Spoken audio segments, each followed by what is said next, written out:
The very first what we discussed is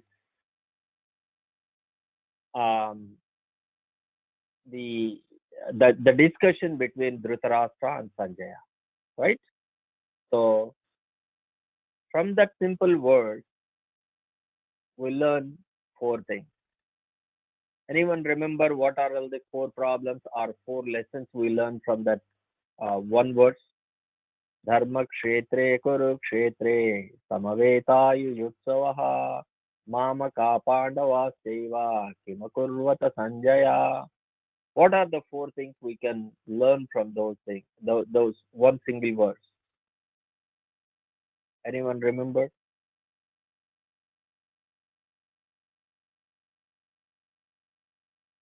You can unmute your mics and you can speak. All right. So I will go ahead. So the first lesson we learn: seek the seer. If we want some information, we need to find the person who has that information. So here, Dhritarashtra is a blind man, and whom he is looking? Sanjaya. Sanjaya knows everything. Sanjaya is a disciple of Vedavyas, and by his mercy, even though he is sitting in the court of Dhritarashtra, he can see what is happening in Kurukshetra. So they are very far. So the battle is happening at Kurukshetra. They are in the court, but he is able to see everything. That is the first one. So we needed to find the right person to get the information. We cannot go everywhere and get everything. No, we need to find the right person. That's the first one. Second one is basically tame the mind. Here, Dhritarashtra is uncontrollable. Like basically, he is anchoring so much in anxiety so much that his children to win. He is attached to his children and he is completely under their control. Dhritarashtra is an emperor and he has full power. He could control Duryodhana to stop this war, but he didn't do it. He attached to Duryodhana so much, and whatever Duryodhana says, that is final.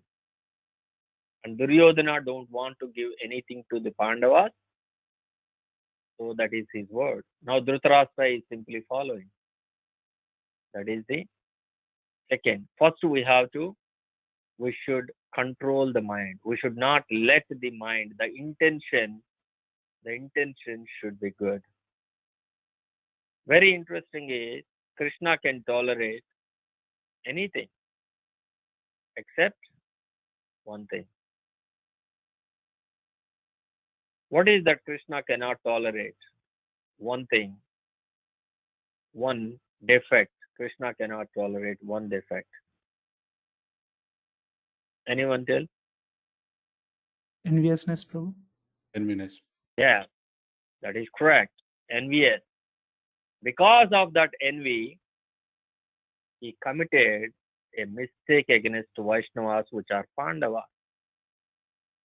He is so envy that he did such a bad things to Pandavas. And Pandavas are devotees, which Krishna didn't like it at all. So especially those who are with envy, they cannot get the mercy of Krishna. No matter what we do, if we are envy, we don't get mercy of Krishna. Even in the material world also, those who are of envy, at the end, in movies, in real life, everywhere, we can witness this. Those who are envy, they never in peace. They never live in peace. So the most important it is be happy means we have to give up envy. We have to give up envy. So it is very, very important. This is the second lesson we learn. Third lesson, Dharma uproots Kama. So in the first line itself, we have Dharma Kshetre. What is the meaning of Dharma Kshetra? What is in general the meaning of Kshetra? Anyone know? Kshetra. Yes. Field. Place. Field. Yes. Field. Yes, exactly field. So Kshetra. Kshetra means field. So in Kshetra, for example, if we put paddy seeds, we get paddy, we get rice. If we put something else, we get that. If we put turmeric, we get turmeric. If we put plant, we get plant. So whatever we put it in there, we get that. So Dharma Kshetra, what they put it? Dharma. The Dharma will come. So Kurukshetra is basically, it's called Deva Yajna, where the Devatas perform Yajna. That means this place is known for its Dharma. That means it will protect the people who are pious in nature. So among Kauravas and Pandavas, who are pious in nature, who are following the Dharma, it is Pandavas. So there is a chance that this place protect Pandavas. That is why Dhritarashtra asking a peculiar question. If we remember that, the first line, let me go back to this one. I will spend little extra time on the first verse because lot of people didn't attend earlier. So I will go over that one more time. So here, if we look at it here, the first line, Dharma Kshetre Kurukshetre Samavetayu Yutsavaha. So Dhritarashtra himself said, what did he say? He said, they are all very eager to fight. They join this place to fight. So Dhritarashtra know that they joined there at Kurukshetra to fight, to battle one another. But look at the last line. What is the question he is asking? Kim akurvata Sanjaya. What are they doing there? Isn't it? This is very silly question. See, we are all going to eat prasadam. We went to the prasadam hall. So what is expected? When we all went to prasadam, the expectation is to eat prasadam. When they all went to the battlefield, the expectation is to fight.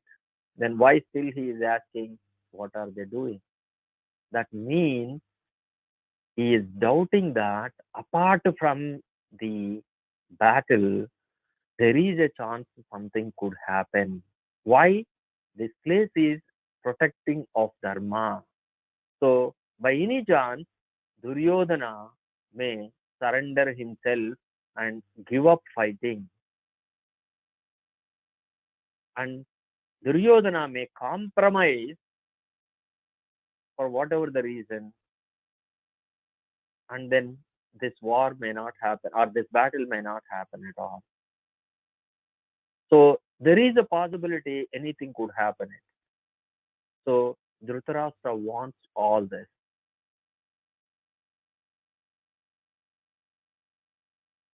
He is hoping for the impossible. What is that he is hoping for the impossible? What is the hope of Dhritarashtra? Anyone know?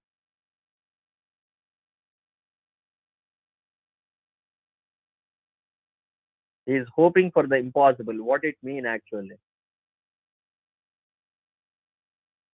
Destroying Pandavas. What is exactly hoping? What is the Dhritarashtra's hope actually? To win in the battle. Correct. To win the battle. To win the battle. Destroying Pandavas obviously gets the win. So Dhritarashtra is hoping that his children win. But he doubts. But he doubts. There is no guarantee their children will win because he has seen in the past and now he know that this is a Dharma Kshetra. So the chances are 50-50. This is what it is in this happening. Now he asked a question, Sanjaya. Now Sanjaya is explaining. Now, one interesting thing I wanted to talk about it is this Bhagavad Gita. This Bhagavad Gita is called Yoga Shastra. Yoga Shastra. Anyone know why it is called Yoga Shastra?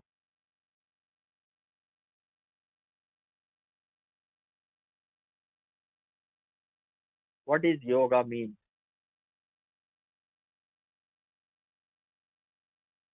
Practice. Yoga means to connect.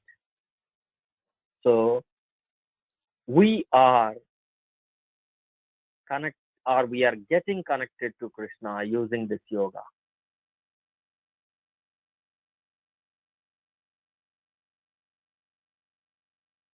Naya sakta manaparda yogam yunjan madashraya. So Krishna is telling that by practicing this yoga, you can unite with me, you can come to me. So this is yoga which connects. And this is called Yoga Shastra. This is the scripture that provides this yoga. So if we look at it from the starting to the end of the book, it is talking about go back to Godhead, go back to Krishna. It is talking about it. Whatever in between, we have 700 verses in this. And this yoga word almost appears 155 times in all these verses. That means what? Almost 20%. That means this word appears in the 700 slokas nearly 155 times, something like that. Its derivatives are the yoga as it is itself. So that means this word is very popular, main word among all the words. That is why it is Yoga Shastra.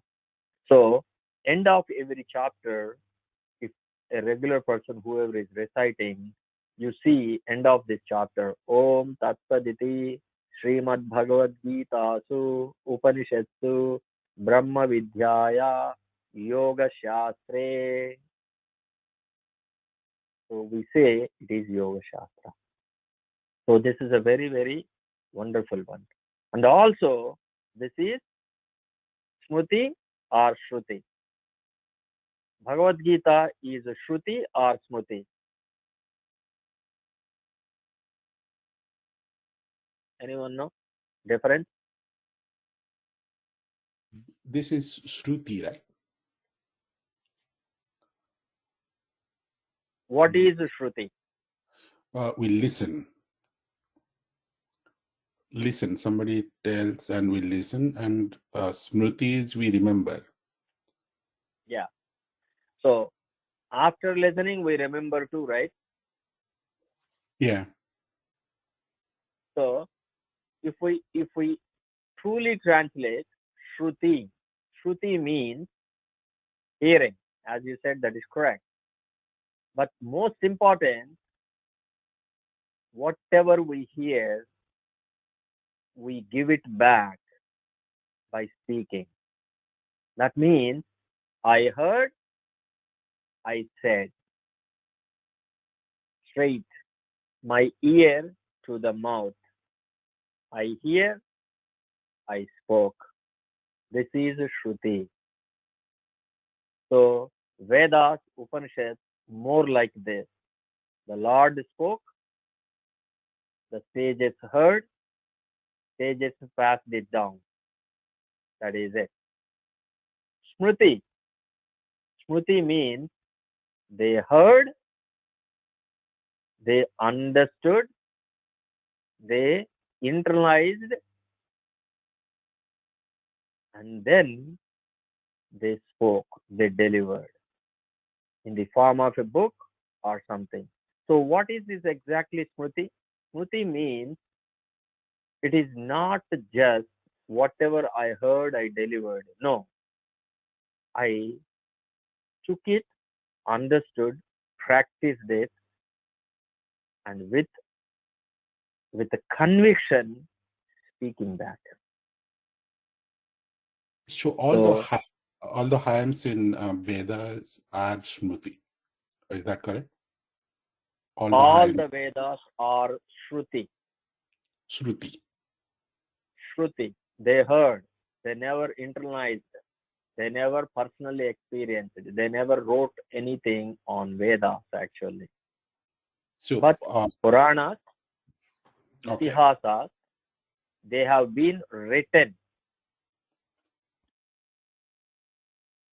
They have been written after went through. For example, Mahabharata. Mahabharata, it happened and Vedavyas has written it. It is not Mahabharata someone spoke. No, Mahabharata was not spoken by anyone. Ramayana was not spoken by anyone. Puranas are is conversations between sages and the Lord or something. But this is all written by him.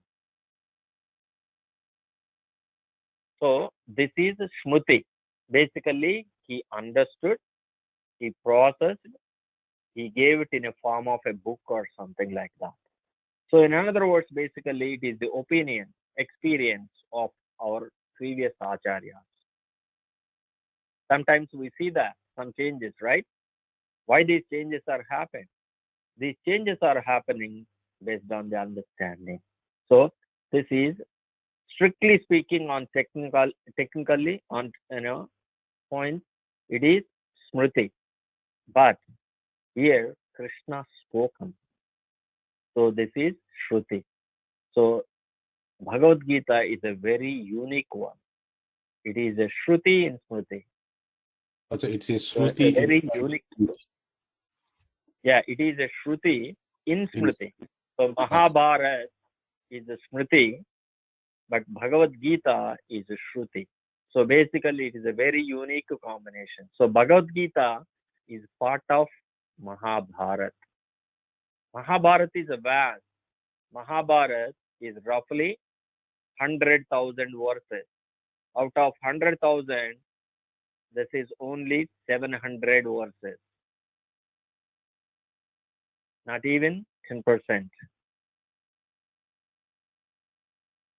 So Krishna spoke very, very less, 700 verses. In that 700, do all 700 verses spoken by Krishna?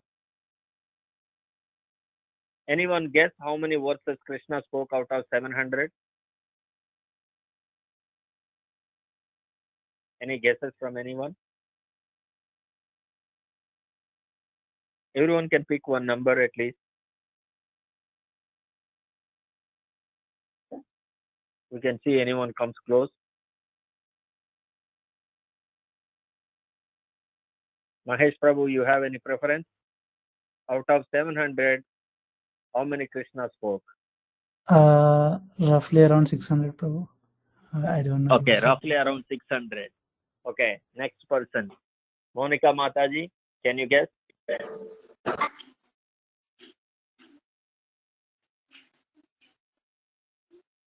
think Mataji is busy. Nayanar Prabhu?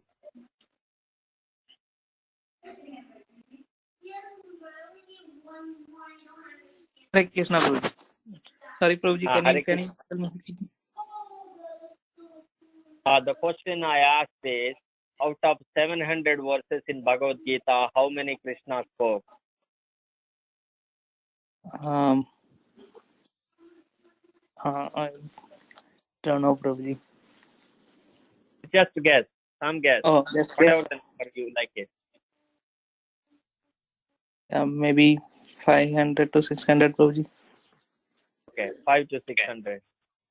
Anyone else have any guesses? Yeah, Prabhuji, I guess it is around 450 to 500, Prabhu. Okay, 450 to 500. Anyone else have any other numbers? 300. 600, Prabhuji.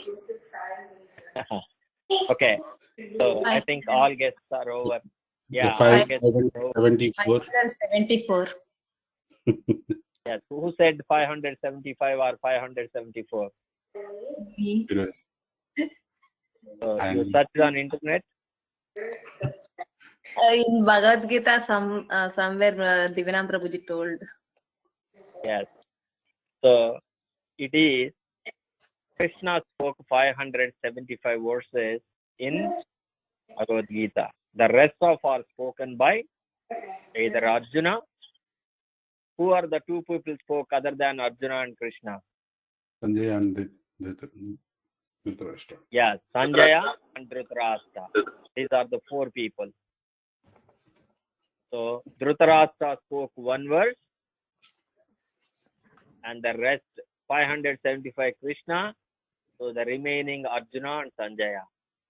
So Arjuna spoke roughly 83 verses something, and 41 verses spoken by Sanjaya. So altogether it is 700 verses. So this is how Bhagavad Gita. But very interestingly, the way we see Bhagavad Gita, each chapter has a title and it ends and says Arjuna Uvacha, Sanjaya Uvacha, Dhritarashtra Uvacha. That is not the real thing that happened. The real thing is basically a conversation between Krishna and Arjuna. So Krishna spoke one stroke. Within 45 minutes, he spoke all the verses.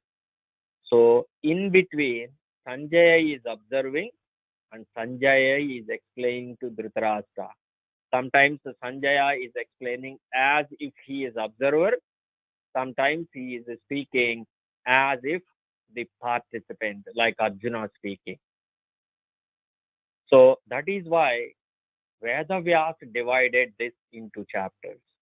This is Arjuna Vishada Yoga.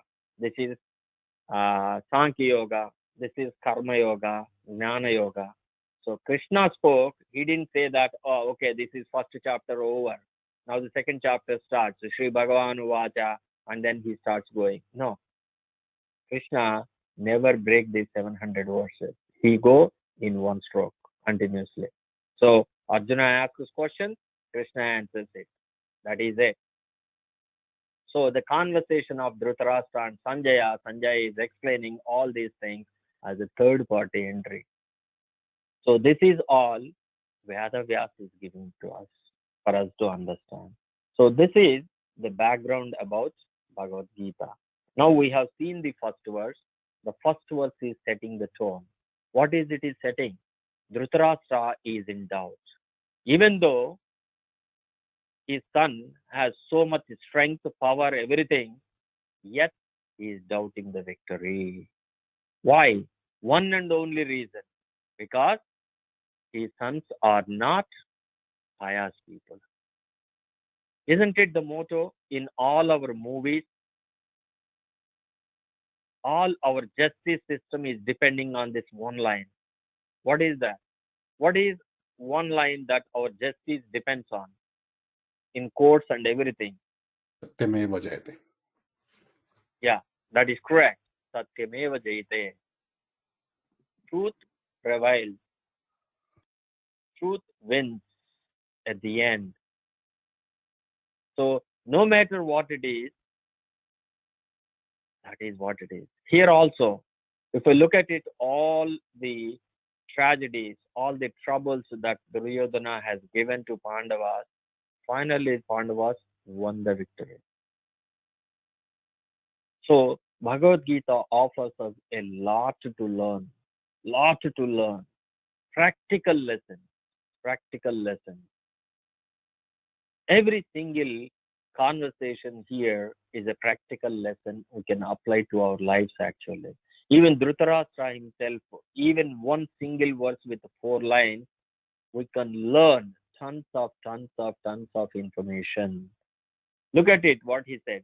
Mamaka, my children, Pandavas, his brother's children. He separated them. In fact, Pandavas are also his children. How? He raised them because his brother died early. So, as an elder brother, he took guardianship to the Pandavas. When someone takes guardianship, you should fulfill. Now, Dhritarashtra being a guardian, he is supposed to take care of Pandavas. He left them. Now he said he separated them. Mamaka, my children, Pandava. There itself showing his partiality. There itself he is asking, expecting, let my children fight. He don't want to compromise because he wants to enjoy the victory. How? Because if Pandavas win, there is no guarantee that Dhritarashtra will be the emperor. Right? Because the way Dhritarashtra treated the Pandavas, if Pandavas win, morally, Dhritarashtra cannot be the emperor. But on the other hand, Duryodhana wins, Dhritarashtra will be the emperor, undoubtedly. So, he still wants the power, even though being an blind man with old age. Even with 4 lines itself, so much we can learn. Every single word will give you tons of information about it. So Bhagavad Gita is not an ordinary book just to breeze through or run through. It has to be studied. It has to be studied. If we study even one verse, it can take us back to Krishna. And now the 4th lesson. The first lesson, seek the seer. Second lesson, tame the mind or tame the aim. Third lesson, Dhamma uproots Kama.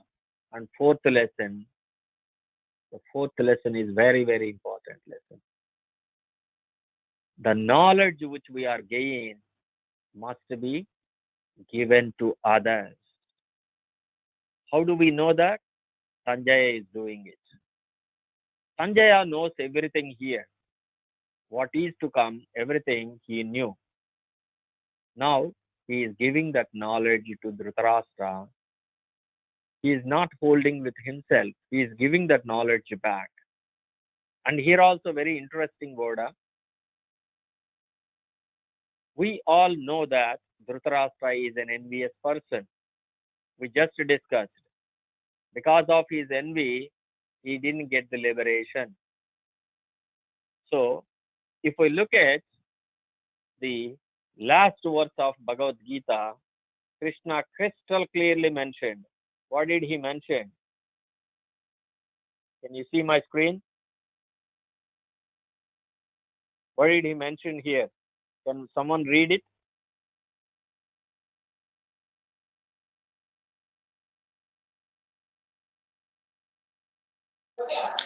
The confidential knowledge may never be explained to those who are not austere or devoted or engaged in the devotional service, nor to one who is envious to me.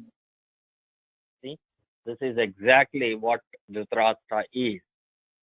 So Krishna crystal clearly telling that this knowledge is not supposed to given the people who are not devotees and who are envious of Krishna, who are envious of devotees. That is who Dhritarashtra is. But Sanjaya is already giving it. Is he, is he not obeying Krishna? How do we treat this one? Krishna saying that this knowledge not to be given, but Sanjaya is already giving. So how do we answer this one? Any comment from anyone? That is the magnanimity of the devotees, Prabhu. They do not see whether the person is qualified or not. They just want to distribute this to everyone so that they may get benefit, like the other people may get benefit. A perfect answer. A perfect answer. This is the speciality of a devotee. In times, or sometimes it says that the devotees are even more merciful than the Lord Himself. That is the point He is proven here. This is a knowledge not meant for envious people, yet devotees are giving it. Isn't it? That is what we see it in today in ISKCON community. We are going outside and preaching. We are going and speaking to the public. We are speaking it. Why? Again, as Mahesh Prabhu mentioned it, this is the compassion of a devotee to bring, no matter who the other person, to Krishna's presence. This is the magnanimity of a devotee. That is what Sanjay is doing here. So it is very, very important thing. That doesn't mean that without proper knowledge, we go and speak. No, it is not about us we are talking. It is about personalities like Sanjaya. See the name itself, Sanjaya. Jaya means victory. Sanjaya, complete victory. So this person know in and out of everything related to the devotional service. He is serving Dhritarashtra sincerely, loyally, and also he is a devotee of Krishna. He is a disciple of Vyadavyas. He has all the qualification that is required to be a devotee. We are talking about such devotees. We may not be qualified for that, so we have limitations. We should know if there are envious people, faithless people, we should stay away from them. We can do our best in public, but if one-on-one, on a personal interaction, if that person is not, or if the person is envious, then we should step back. So that is a note we should. So this is all what we discussed about around first verse. So it is almost took another. We can speak at least another 2-3 hours without speaking the same again. So such powerful is this verse is actually. The very underrated verse of Bhagavad Gita. This verse is so underrated in Bhagavad Gita, which we can learn tons of information, which is useful to us. So let's move on to the second verse at least. These verses are small from going onwards. Let's read these verses. I will read one time and you can read immediately afterwards. You can recite with me. You can open your mics and you can recite with me. And afterwards, 1 or 2 people can read this and we will move on to the next verse. Sanjaya Uvacha. Sanjay Uvacha. Drishtva tu Pandavanekam. Drishtva tu Pandavani Yudam Duryodhanastada. Yudam Duryodhanastada Acharyamupasangamya. Acharyam Acharyam Upasangam Raja Vachanam Abravit. Raja Vachanam Abhravit. Rajavatsanam Abravit. Yes, couple of people can recite this verse.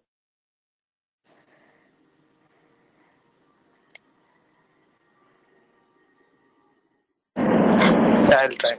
Jaya Uvacha Drishtva tu Pandavanikam Yudam Duryodhanastada Acharyam Upasangamya Raja Vachanam Abravit.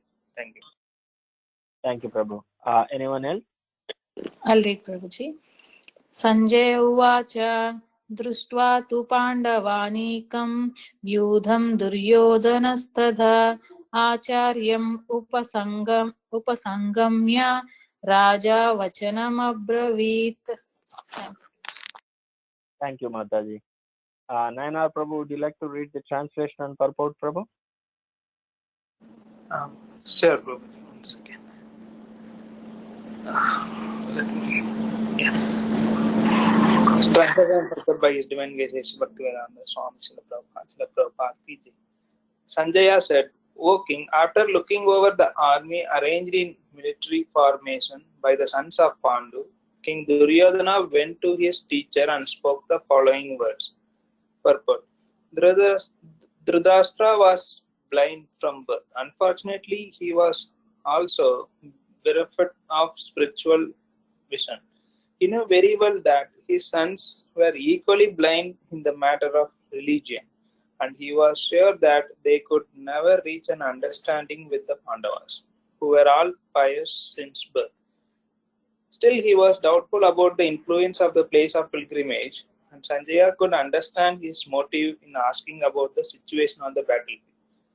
Sanjaya wanted therefore to encourage the despondent king, and thus assured him that his sons were not going to make any sort of compromise under the influence of the holy place. Sanjaya therefore informed the king that his son Duryodhana, after seeing the military force of the Pandavas, at once went to the commander-in-chief Dronacharya to inform him of the real position. Although Duryodhana is mentioned as the king, he still had to go to the commander on account of the seriousness of the situation. He was therefore quite fit to be a politician. But Duryodhana's diplomatic veneer could not disguise the fear he felt when he saw the military arrangement of the Pandavas. Thank you. Thank you, Prabhu. So here we can see the situation that Sanjay is explaining. What is he said? Duryodhana is going to Dronacharya. See the very interesting point. Duryodhana is behave like an emperor, right? Even though Dhritarashtra we say namesake emperor, but all things are run by Duryodhana. And Duryodhana doesn't have any respect at all, especially Dronacharya. Why? Dronacharya favors Pandavas, especially Arjuna. That is what he thinks. So Duryodhana never liked Dronacharya in that way. But here, the situation is reversed. He needs the help of Dronacharya. Dronacharya, undoubtedly, is Atiradha. He is Atiradha. So we need to see these terms. We can get these terms in the upcoming verses. Atiradha. Radhi, Atiradha, Maharadha, Ati Maharadha, Maha Maharadha. Like these words. What are these Radhi? Radhi means one who can fight with 5,000 people at a time, simultaneously. Or one who controls 5,000 people. Either case is like basically. We call it as lieutenant, major, general, something like that, right? We keep increasing. A brigadier, and then finally the general or something like that. So what is exactly these grades actually? So who controls 5,000 people, who fights with 5,000 people? It is called Rathi. Athiradi. That means 12 times of 5,000 people who controls it. That is 60,000 people. Who fights with 60,000 people or 12,000 people is called Athiradi. So Dronacharya is Athiradi. So no ordinary person. He is no ordinary person. So Duryodhana has to go. Duryodhana himself is not a Athiradi. He is basically, who controls little more than. So very few people who are it's a kind of, Athiradis. Maharadis are even, you can count it in number. Who are Maharadis? Maharadis basically 12 times of Athiradis. That is 12 times 6. 720,000 people he can fight one single time. Who are such people? Anyone, you can name it in Mahabharata. Who are Maharadis? Anyone know? Bhishma, Prabhu. Yeah, Bhishma is a Maharadi. Bhishma is a Maharadi. And who is the next person Maharadi?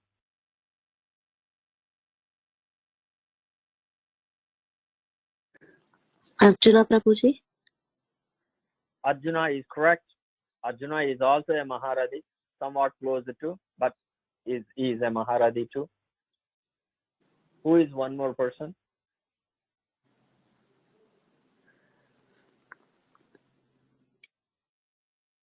Yes, Prabhu, Karna. Yes, correct. Karna is also a Maharadi. So if I look at it, such a great personalities are around it, but not all are Maharadis.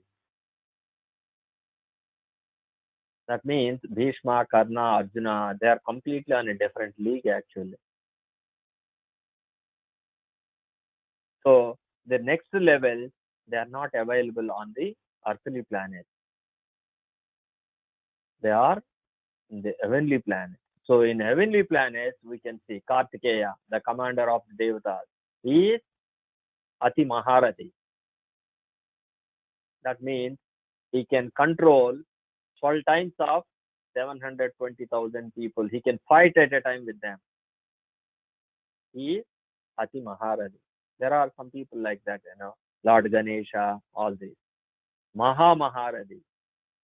Who could be Maha Maharadi?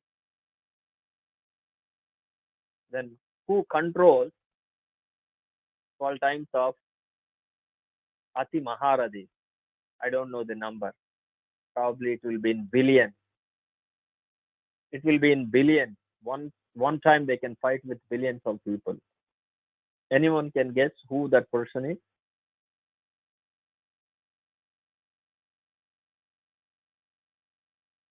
Lord Hanuma Prabhuji. Lord Hanuma? Hanuma. Not precisely. I haven't heard it, but at least one God we know that for sure. Who? Who is the supreme? Sri Rama.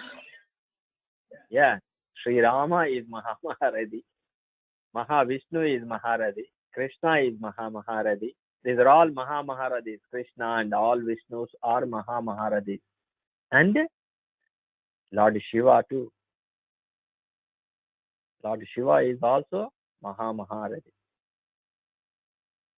Lord Brahma, Mother Parvati. So they are very, very powerful. So this is how we can see it. These words will come in later sessions. We can discuss. I just gave them. So let's read the third verse for today. Patyaitam Panduputranam. Pashyaitam Putranam. Acharya Mahatim Chamum. Acharya Mahatim Chamum. Yudam Drupada Putrena. Yudham Drupada Putrena. Avasishyena Dhimata.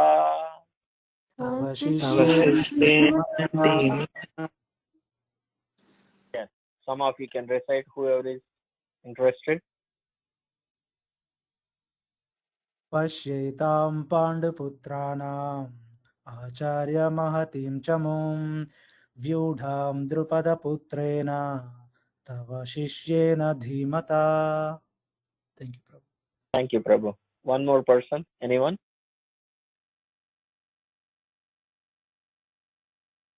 I'll try, Prabhuji. Hare Krishna, Prabhuji. Yes, please go ahead, Prabhu. Yes, Prabhu.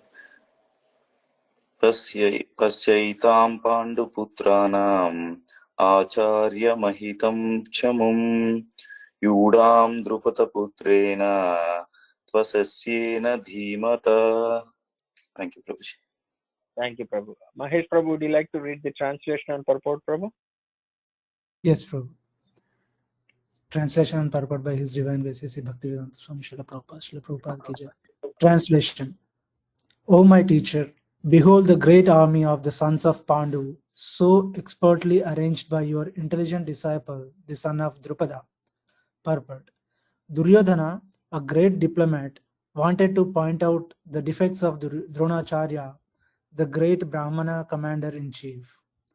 Dronacharya had some political quarrel with King Drupada, the father of Draupadi, who was Arjuna's wife. As a result of this quarrel, Drupada performed a great sacrifice by which he received the benediction of having a son who would be able to kill Dronacharya. Dronacharya knew this perfectly well, and yet, as a liberal Brahmana, he did not hesitate to impart all his military secrets when the son of Drupada, Drishtadyumna, was entrusted to him for military education. Now, on the battlefield of Kurukshetra, Drishtadyumna took the side of the Pandavas, and it was he who arranged for their military flanks after having learned the art from Dronacharya.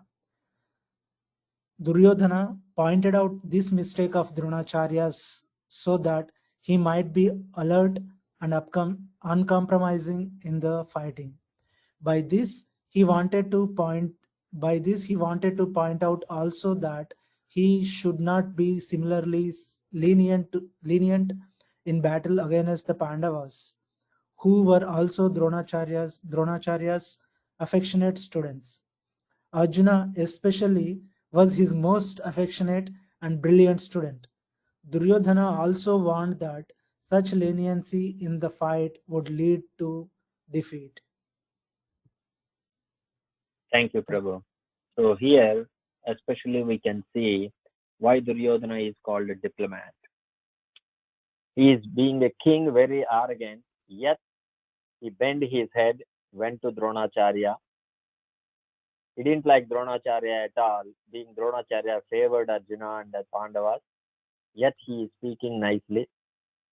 Now, a third point here is he is trying to provoke Dronacharya that you imparted the knowledge to your enemy's son.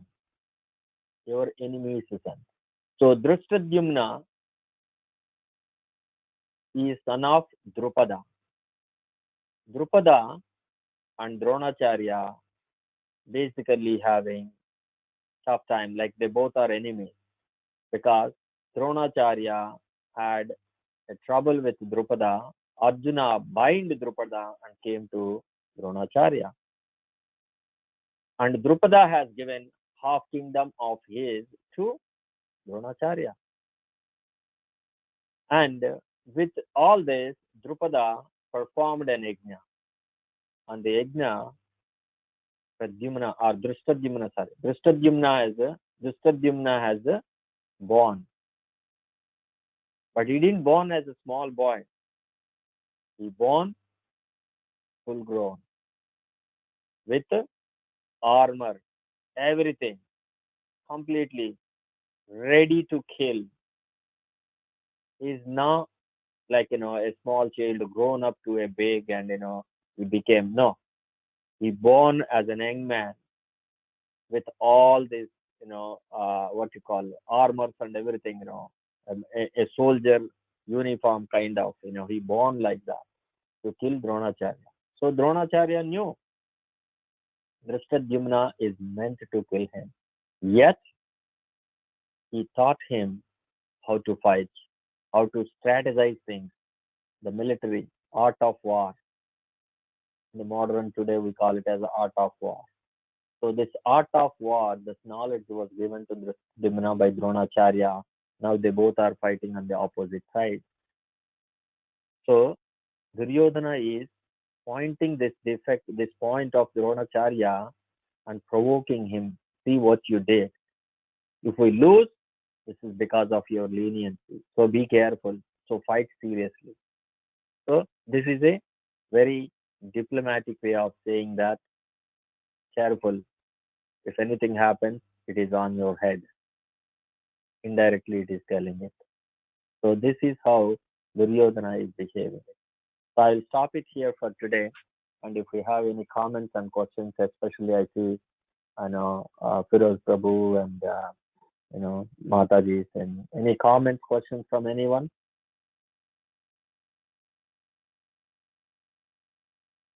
You can open up your mic. No questions, Prabhu.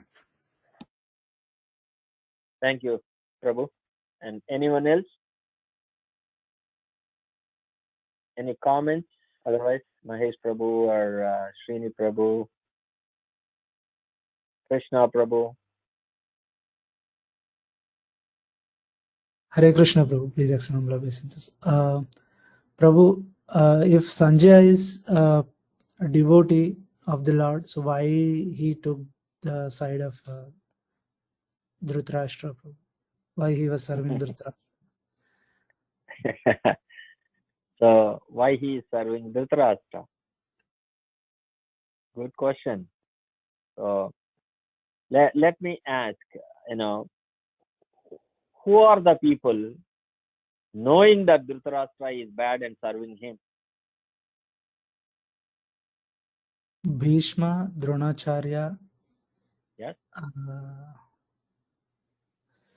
Dhritarashtra's Upacharya. Kripacharya, and Right? yes, Prabhu.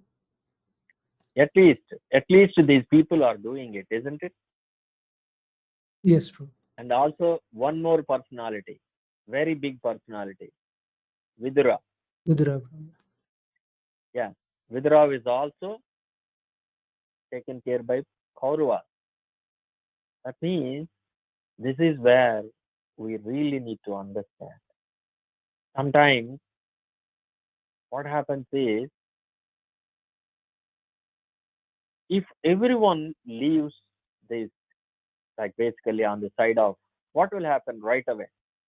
Say suppose Bhishma, Drona, Vidura, everyone right away decided these are all bad people, join on the Pandava side.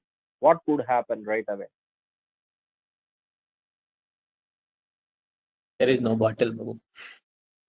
Yes, there is no battle. There is nothing. That means, in reality, in Kali Yuga, it takes time. So, this good and bad, the results of it don't appear right away. It takes time. It goes through a lot of ordeal to go through it. Why Bhishma actually end up in this situation? Bhishma is the origin for them, isn't it? Bhishma is supposed to be the leader of this Kuru dynasty, isn't it? He is the first son of Shantanu, right? He is the first son of Shantanu. He is supposed to be the king. But Shantanu got married to Satyavati, got Vichitravirya and Chitrangada, and they both died. Then Satyavati had a son, Vedavyasa. Vedavyas, through him, they got Pandu and Dhritarashtra. So this whole dynasty is Kuru dynasty and is supported, maintained by Bhishma. So he is obligated to maintain this dynasty. So he don't want this dynasty to disappear in front of his eyes. So he has obligation to protect it. Now, why he is taking the side of Duryodhana? To prove a point that sometimes, no matter how powerful all the people on adharma side, they never win on dharma. Right? If Bhishma joins Pandava side, literally there is no war, because there is no hero on the earthly planet who can conquer Bhishma. Bhishma can fight with Lord Shiva hand in hand. So Arjuna and these people can never, or sorry, Duryodhana and these people can never match Bhishma's power. So he could win in one stroke. But do we learn anything? Krishna needs to speak Bhagavad Gita. If Bhishma took the side of Pandavas, Krishna don't speak Bhagavad Gita to Arjuna, is it not? So many things couldn't happen. So this is Krishna's arrangement. And most of the people, Vidura knows, Bhishma knows, probably Dronacharya they may not know, but Dronacharya is obligated. Why? Dronacharya has taken money, everything, facilities from Duryodhana to maintain his family, especially his son Ashwadhama is a good friend of Duryodhana. So he has many, many obligations to follow him. So all these people, right? They were fighting for the king of Hastinapur, right? That is Dhritarashtra, right? Yes, And correct. they actually took the vow to protect the crown, and that's their karma come into picture that they have to fight to protect the crown of Hastinapur. That is that one of the reason that they could not, though they know that this is not the right side, but they have to be in the wrong side because they have taken the oath to perform their karma. That is correct. That is exactly correct. That is what is happening. But to prove a point, no matter one is how powerful, but if you stand on adharma, irreligious side, no matter how weak the dharma side, still they can't win. That point to prove it, That's correct. all the great guns are one side and the weak people on the other side, yet they win the battle. Yet they won the battle. So if we look at the size of Duryodhana's army, 11 Akshauhini, whereas Dharmaraja's side is 7 Akshauhini, almost 50% extra, more than 50% extra. So it is in terms of prowess, power, Duryodhana has a lot bigger than Pandavas, yet they all died miserably. And to add on, right, in Kaurava's side, the Narayani Sena was there, which has 1 million soldiers from Krishna, right? Though Krishna's soldiers were Narayani Sena was part of Kaurava's, but they lost. That is another addition to that. Yeah, that will come. That will come actually in the next verse. Actually, he talks about it. So there are a lot of things happen because Krishna planned this thing. So many things we can learn from it. Is that help any better, Mahesh Prabhu? I think you know the answer already, but you are just trying to kind of. But is it something you are thinking it on the lines, or is it something you are thinking something different? Hare Krishna, Prabhu. Yes, Prabhu. Actually, my wife asked the question, so I just want to listen from you. Oh, okay. Thanks for asking such a nice question. Yeah. So even though they all knew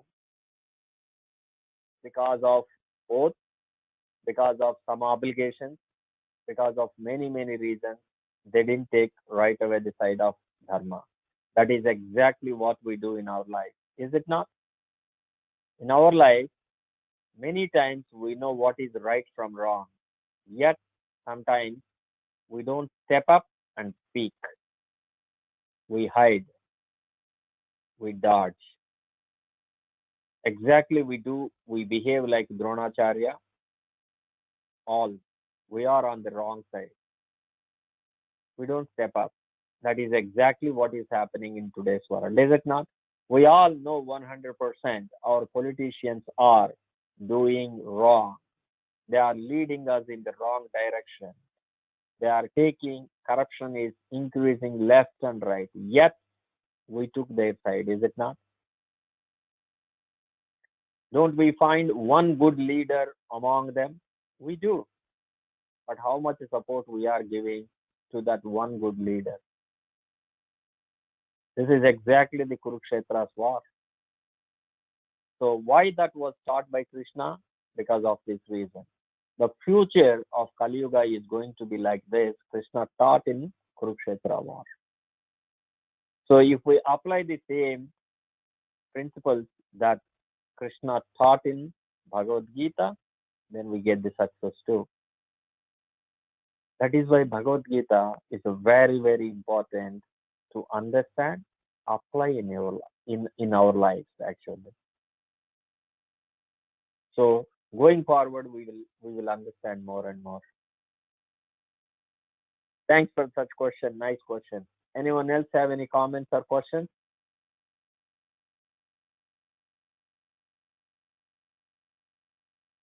All right. So we'll stop it here for today. And thanks for everyone joining and participating in nice discussion. And we'll meet again next week, Monday, for our Bhagavatam class, 8:30. So please join that class. And also it's going very, very wonderful discussions between Parikshit Maharaj and Sukadev Goswami. Please join. Thank you, everyone. Samaveta Bhakta Vrinda ki jai. Jai. Jagat Guru Srila Prabhupada ki jai. Shri Radha Sundar ki Jai. jai. Hare Krishna, everyone. Thank you very much. Hare Krishna.